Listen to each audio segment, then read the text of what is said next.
يقولون أهل الناصرية أهل الشعر. سسج للحس أبو معيش مهدها لعريان تخيلها، مهدها القوافي كبرت، بس عندنا مهدها الشعر وأهل الشعر بالناصرية.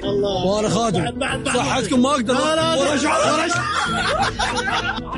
يعني للناصرية وللحشد أتذكر تخطر ببالي من أحد كتاباتي: أنا المايوم صاير ناصراية صقر والحومة جعله، ناصراية يا هل تنشد على أصل ناصرية ذيك الطيب صار لها سجية. يقولون الناصرية أهل الشعر، بدك سمعنا الشعر حتى لو مختصر.